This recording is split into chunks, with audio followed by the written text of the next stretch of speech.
సర్వలోక జగద్రక్షకుడు మహిమాన్వితుడు యేసు మహారాజుకి జై. కరుణాకర్ సుగుణగాడు క్రైస్తవులకు మధ్య హిందువులకు మధ్య మత కలహాలు ఏర్పాటు చేయాలన్న అజెండాతోటి పనిచేస్తా వాడి ప్రయత్నంలో భాగంగా జనం దగ్గర అడక్కనూకి కట్టుకున్న కార్యాలయం ఓపెనింగ్కి చాలామందిని పిలిచాడు. వాళ్ళల్లో ఒకరు కమలానంద భారతి గారు.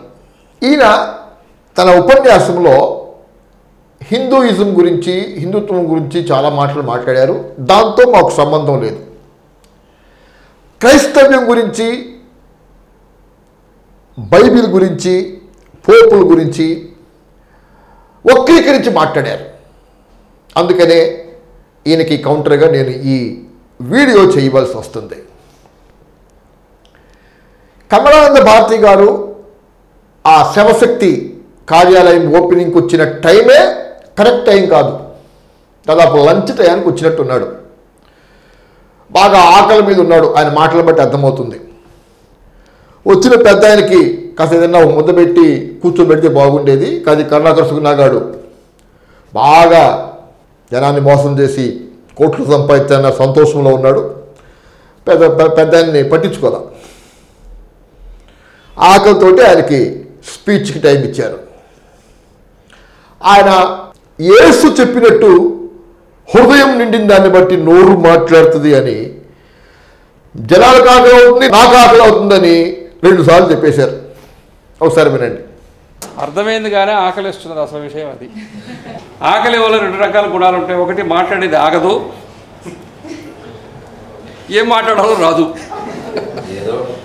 ఏదో ఒకటి మాట్లాడుకుంటాడు. అది ఆకలి అయ్యే వాళ్ళు ఏం మాట్లాడతారో తెలియదు, ఎంతసేపు మాట్లాడతారో తెలియదు అని చెప్పి ఆయన అన్నాడు. అలాగనే ఏం మాట్లాడుతున్నారో తెలియకుండా ఎంతోసేపు, మరి ఎక్కువసేపు మాట్లాడకపోయినా తక్కువసేపు కాకుండా మాట్లాడాడు. ఆకలి అయ్యే వాళ్ళు ఏం మాట్లాడతారో తెలియదు, ఎంతసేపు మాట్లాడతారో తెలియదు అని ఆయన మాట్లాడిన మాటలను బట్టే ఆయన స్పీచ్లో ఏముందో అర్థం చేసుకోవచ్చు. ఆయన మాటల్లో 3 పొరపాట్లు మాట్లాడాడు. ఒకటి, ఏదో డ్యాన్సుకు సంబంధించి కూచిపూడికి సంబంధించిన ఇంకొక నాట్యం మీద దాని గురించి మాట్లాడుతూ దాన్ని చిన్నవేపటి సత్యం గారు పుస్తకంలో అలాగే రాశారు, దాన్ని ప్రచారం చేశారని చెప్పి మాట్లాడాడు.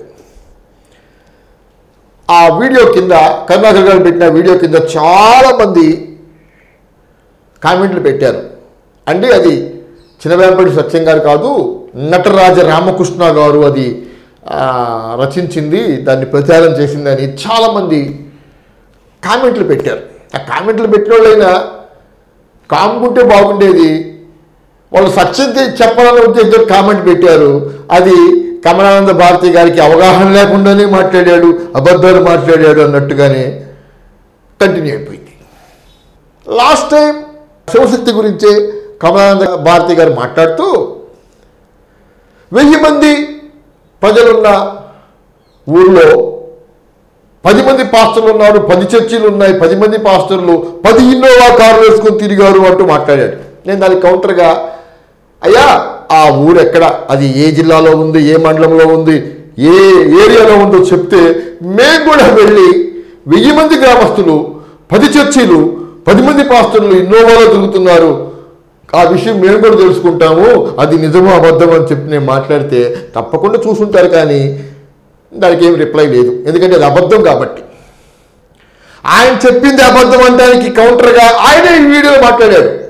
1000 మంది ప్రజలున్న ఆ ఊర్లో 15 ఇన్నోవాలు, 15 కార్లు, 15 మంది పాస్టర్లు ఉన్నారంటూ మాట్లాడాడు. 2-3 నెలల కింద మాట్లాడిన వీడియోలోనేమో 10 మంది పాస్టర్లు, 10 ఇన్నోవా కార్లు. ఇప్పుడు 15 మంది పాస్టర్లు, 15 చర్చిలు అదే ఊర్లో అంట. అంటే ఆయన మాట్లాడిన మాటలకి ఆయనకే స్పష్టత లేదు. Number 3, pope John Paul India వచ్చాడు, ఇండియా కోతకు సిద్ధంగా ఉంది అంటూ మాట్లాడాడు. పోప్ వచ్చిన సంవత్సరం నాకు సరిగ్గా గుర్తులేదు, 80వ సంవత్సరమో 90వ సంవత్సరమో అంటూ క్లారిటీ లేని, స్పష్టత లేని ఉపన్యాసం చెప్పారు. పెట్టండి కార్యాలయాలు, విస్తరించండి కార్యాన్ని. Branch పొదిరిపెద్ది Pope John Paul II దేశానికి వచ్చినప్పుడు 90 ఆ ప్రాంతంలో 80, 90 మధ్యలో ఇప్పుడు వచ్చాడు ఆయన. భారతదేశము కోతకు సిద్ధంగా ఉంది అన్నాడు. వరి కోతకు సిద్ధంగా ఉందంటే మత మార్పిడి చేసుకోవడానికి చాలా అనుకూలంగా ఉంది భారతదేశం, బాగా మార్చండి చెప్పాడు. అవునా? అంటే ఈయన ఏం చెప్పాడో ఈయనకే క్లారిటీ లేదు. ఇండియా కోతకు సిద్ధంగా ఉందని ఆయన క్రైస్తవులతోటి, విశ్వాసులతోటి ఏ అర్థంలో మాట్లాడాడు? ఆయన ఇండియన్ ఆఫీసర్స్ తోటి మాట్లాడా? ఇండియన్ పొలిటికల్ లీడర్స్ తోటి మాట్లాడా? నో. ఆత్మీయ అర్థంలో వాక్యాన్ని బోధిస్తూ బైబిల్ భాషలో మాట్లాడాడు. దానికి అపార్థం తీసి, దానికి పదార్థాలను తీసి ఇండియా కోతకు సిద్ధంగా ఉంది అంటూ వక్ర భాష మాట్లాడారు అంటూ పోప్ మాట్లాడిన మాటల్ని వక్రీకరించారు. అది పట్టుకొని చాలామంది క్రైస్తవ్యాన్ని, పోపుల్ని అపార్థం చేసుకునే స్థాయిలో మాట్లాడుతున్నారు. ప్రజల అపార్థానికి కారణం ఇటువంటి కమలానంద భారతి గారు లాంటి పెద్ద స్థాయిలో ఉన్నవాళ్ళు, సంయమనం పాటించవలసిన వాళ్ళు, మత సహనాన్ని బోధించవలసిన వాళ్ళు, వాళ్ళే ఒక వర్గాన్ని ఇంకో వర్గం మీదకి ప్రేరేపిస్తున్నారు. ఇది చాలా పొరపాటు. కరుణాకృష్ణ గారి గురించి ఆయన మాట్లాడుతూ, కమలానంద భారతి గారు అడుక్కో, బాగా అడుక్కో, అడక్క తెచ్చి మాకు కూడా పెట్టు అంటూ వాడి బెగ్గింగ్ని, వాడు అడక్కనొకటాన్ని ఈయన బాగా సపోర్ట్ చేశాడు. తీసుకొచ్చుకోవడం నాకు రాదు, తెచ్చుకోవడం నాకు రాదు, అడగడం నాకు రాదు. అడగడం ఈయనకు వచ్చింది. నువ్వు అడిగినావు పెద్ద ఆయన, నువ్వు బాగా అడుగు, ఇంకా బాగా అడుగు. అందరూ నా ఆశీర్వదించమంటే నాలాగా వర్దిల్లమన్నదని. అట్టే అవసరం, నువ్వు నీలాగే వర్దిల్లు, మమ్మల్ని కూడా అటు వర్దిల్ల చెయ్యి. ఓకే, అంతగా అడుక్కోవటాన్ని మీరు సపోర్ట్ చేస్తే వాడు ఎందుకు ఊరుకుంటాడు? వాడు అసలే మైటీ బెగ్గర్. అడుక్కోవటంలో మాస్టర్ డిగ్రీ ఉంది. వాడికి 10th ఫెయిలే కానీ అడుక్కోవటంలో వాడికి మాస్టర్ డిగ్రీ ఉంది. మీలాంటి వాళ్ళు సపోర్ట్ చేస్తే డైరెక్ట్గా ఇంకా వాడు విజృంభించి అడుక్కుంటాడు. అడుక్కున్న సొమ్ముతోటి హ్యాపీగా ఎంజాయ్ చేస్తాడు. సరే, దాంతో మాకు సంబంధం లేదు. కరుణాకృష్ణ గారి గురించి మాట్లాడుతూ ఈయన అంటాడు, ఇది ఇసూజీ ఇంజిన్, బాగా పవర్ఫుల్ ఇంజిన్ అంటూ మాట్లాడాడు. పైగా ఆయన భాషలో చెప్పాలంటే ఇది హై హార్స్ పవర్ ఇసూజీ ఇంజిన్.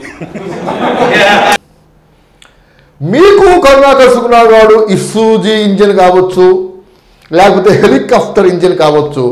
మా మట్టుకైతే కరుణాకృష్ణ గారు స్క్రాప్ ఇంజిన్, అంటే తుక్కుకు వచ్చిన ఇంజిన్. కారు వాడి వాడి వాడి ఆఖరికి తుక్కుకేస్తారు. ఆ తుక్కోళ్ళు ఏం చేస్తారంటే ఏ పార్ట్ కా పార్ట్ తీసి, ఇంజిన్ కూడా ఏ పార్ట్ కా పార్ట్ తీసి తుక్కు కింద కొట్టి పక్కన పడేస్తారు. మీకు వాడు పవర్ఫుల్ ఇంజిన్ కావచ్చు, మాకు వాడు స్క్రాప్ ఇంజిన్. క్రైస్తవ్యాన్ని దూషిస్తే, అవమానిస్తే, ఇలాగే కొనసాగితే వాడి సిద్ధాంతాలని, స్క్రాప్ ఇంజిన్ని ఏ పార్ట్ కా పార్ట్ తీసినట్టు తీసి అవతల పారునుకి అది గ్యారంటీ. కమలానంద భారతి గారు ఆఖరిలో ఒక మాట చెప్పాడు. మరి ఆయన ఆకలి చెప్పాడా, ఏదైనా ఇన్ఫర్మేషన్ అంది చెప్పాడా, పూర్తిగా అవగాహన లేదు. కానీ చాలామంది చచ్చిపోతారు రాబోయే రోజుల్లో.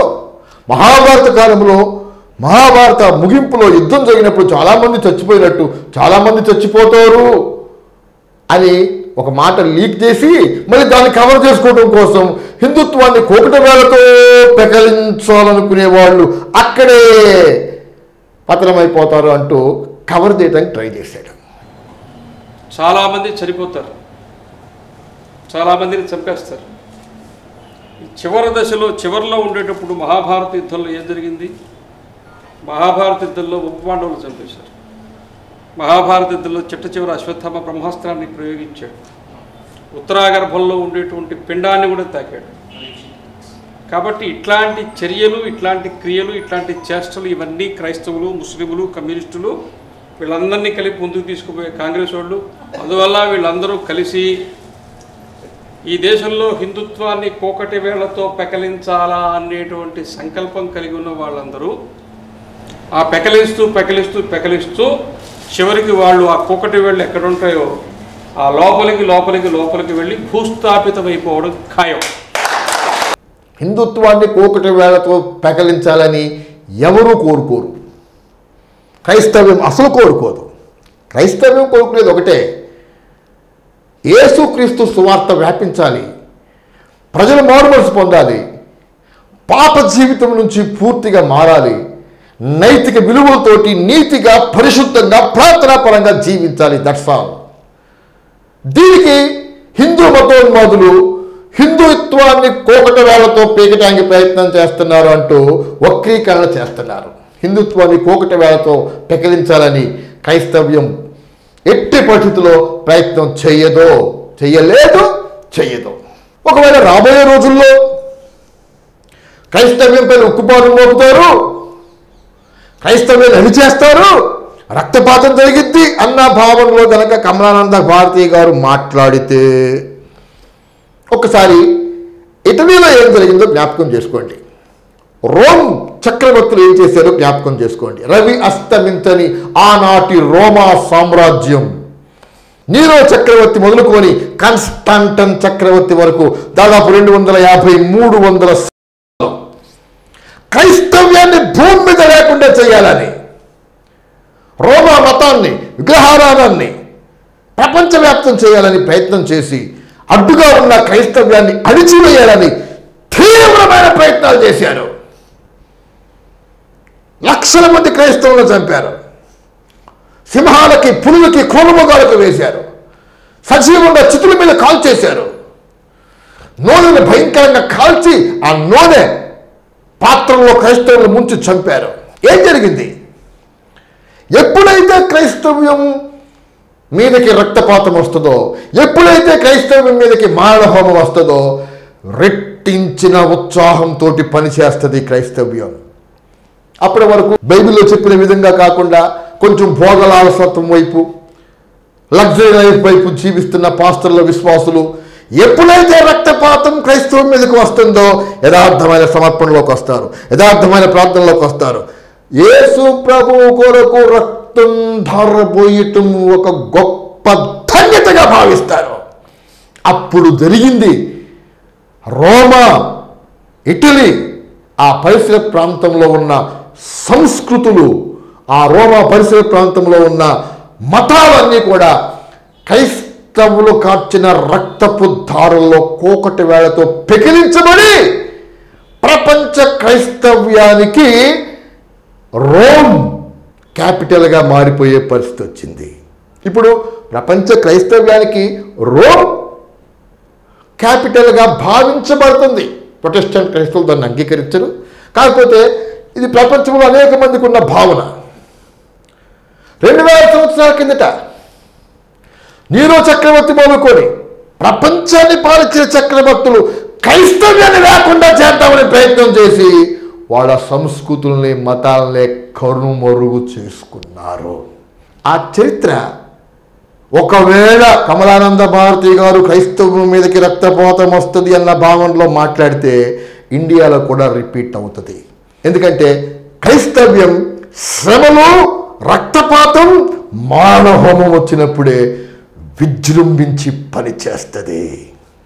యేసయ్య కొరకు చచ్చిపోవటం, నశించిపోయే ఆత్మల కొరకు చచ్చిపోవటం ఒక ధన్యతగా క్రైస్తవులు, సేవకులు భావిస్తారు. యేసు మహారాజుకే జై.